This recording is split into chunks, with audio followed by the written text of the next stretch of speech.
Ah, l'Afrique, elle a dit que le Mali, le Burkina Faso, le Niger, quand j'écoute le ministre nigérien, quand j'écoute le ministre malien, ou les ministres dans ce pays-là, Bassimou, je sais pas, il y a un ministre là au Burkina Faso, Bassolma, voilà, j'ai cherché le nom, désolé les amis, je me suis mêlé les pinceaux, Bassolma Badi, franchement, rien à dire, absolument rien à dire.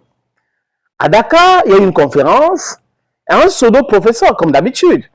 Des gens qui ont fait des études en Occident, qui n'arrivent pas à contextualiser, ou qui ont fait des études ici, mais qui pensent qu'ils sont noirs, ils sont blancs, sous la peau c'est noir, mais ils sont blancs dans leur tête, dans leur conception de choses, et ils vont nous citer des intellectuels américains, des intellectuels britanniques, des intellectuels français, des intellectuels européens, pour parler d'un sujet qui concerne l'Afrique.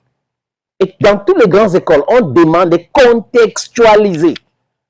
On a des intellectuels africains qui ont parlé de la démocratie, qui ont parlé de la révolution. Mais ils ne veulent pas les lire parce que bon, ils sont petits complexés. Les amis, écoutez cet élément, vous allez écouter ces professeurs, Pakoti, des professeurs, qui a fait une erreur monumentale de parler quand il y avait le ministre des Affaires étrangères du Burkina Faso, du Niger et du Mali. Vous allez écouter la réaction de ce ministre, du ministre nigérien des Affaires étrangères, qui s'étonne du fait que quelqu'un vient en Afrique parler des problèmes africains avec les références en Occident. Le monsieur, il a parlé pendant 1 heure. Tous les auteurs qu'il a cités, il n'y a pas un seul Africain. Il nous cite des théories européennes.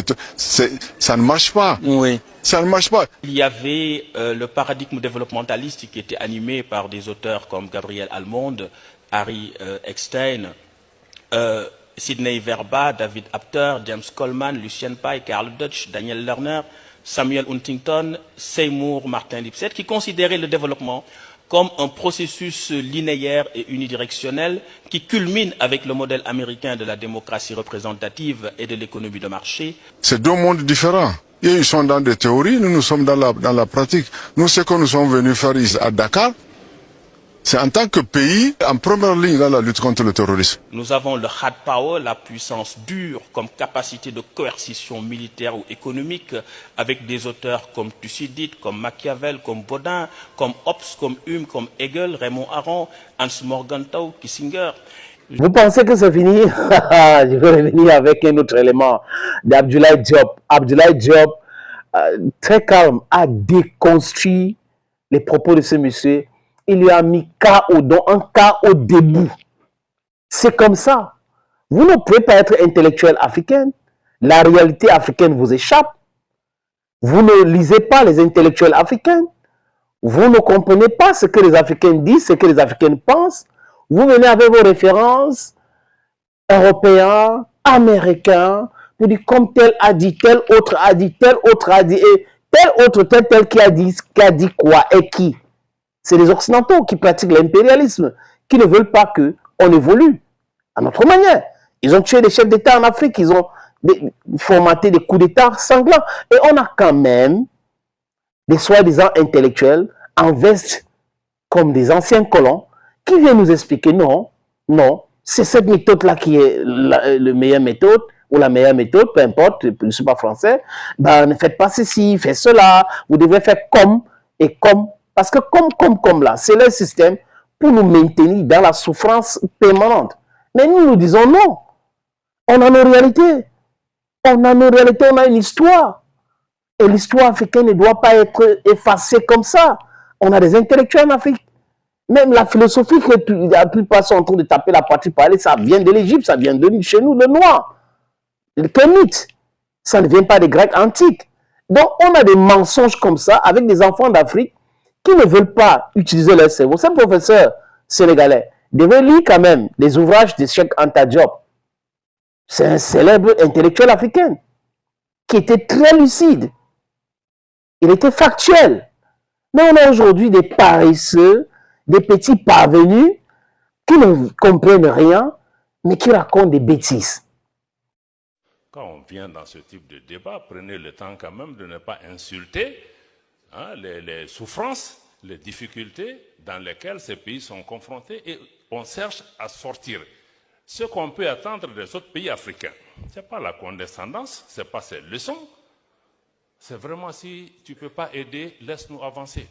Le souverainisme peut être également une idéologie populiste de conquête du pouvoir et que le populisme peut être également un moyen pour des régimes issus des coups d'État de se perpétrer au pouvoir sans organiser des élections. Je vous remercie infiniment.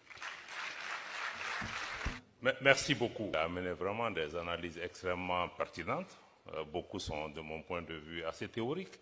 Mais le jugement de valeur qu'il a porté à la fin m'amène quand même à le recadrer, à lui apporter une réponse.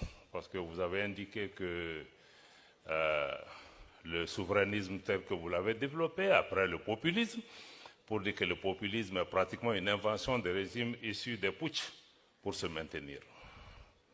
Je crois que le populisme a existé avant. Il y a des régimes démocratiques qui sont aussi populistes. Moi, je crois que la moindre des choses, c'est d'avoir un respect pour les pays et les peuples dans leur lutte. Tout ce que moi j'ai indiqué dans mon intervention, je ne pense pas qu'il y ait du populisme dedans. Le Mali, pourquoi on demande à être souverain? Parce qu'on ne l'était pas.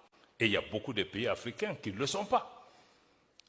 Si je prends que sur le plan sécuritaire, au Mali, on avait des armées étrangères qui interdisaient à l'armée malienne d'entrer dans des espaces aériens de notre propre pays.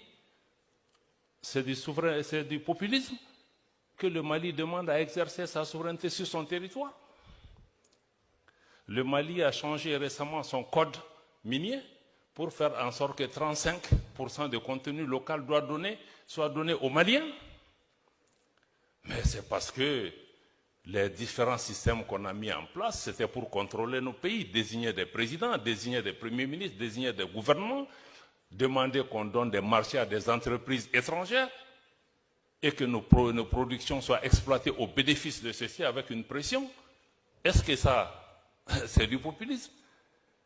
Des milliers de Maliens ou de Sahéliens qui sont morts pour la quête de leur propre bien-être.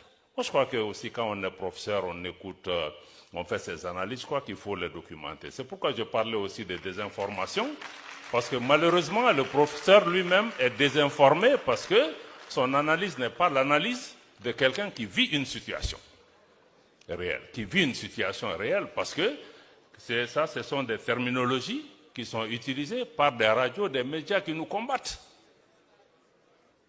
Je n'empêche pas les professeurs africains d'étudier, mais étudier avec vos propres clés. N'allez pas prendre des stéréotypes pour coller aux gens ici et là. Les gens se battent. Les gens ont leur quotidien, ils se battent pour ce qu'ils cherchent. Mais moi, on n'a pas de souci à ce que les gens viennent nous coller des étiquettes ici et là. Parce que même ceux qui collent des étiquettes, ils parlent de coups d'État, ils parlent de tout ça. Mais on a vu ces mêmes pays applaudir des coups d'État quand ça va dans le sens qu'ils souhaitent. Où il y a des régimes démocratiques qui sont fabriqués à dessein. Je ne veux pas créer de polémiques inutiles, mais je pense que quand on vient dans ce type de débat, prenez le temps quand même de ne pas insulter les souffrances, les difficultés dans lesquelles ces pays sont confrontés et on cherche à sortir. Ce qu'on peut attendre des autres pays africains, ce n'est pas la condescendance, ce n'est pas ces leçons, c'est vraiment si tu ne peux pas aider, laisse-nous avancer. Mais ne viens pas amener des jugements de valeur. Donc je m'excuse, modérateur, mais je ne peux pas laisser passer ce type d'analyse qui est loin d'être une analyse même académique. C'est une charge politique à laquelle je réponds. Merci, monsieur le ministre. Applaudissons le ministre malien. Ouais, le ministre malien des Affaires étrangères, c'est ça. Ça, c'est une réponse sans agressivité, une réponse pleine de sagesse, une réponse qui met KO debout. Adongome.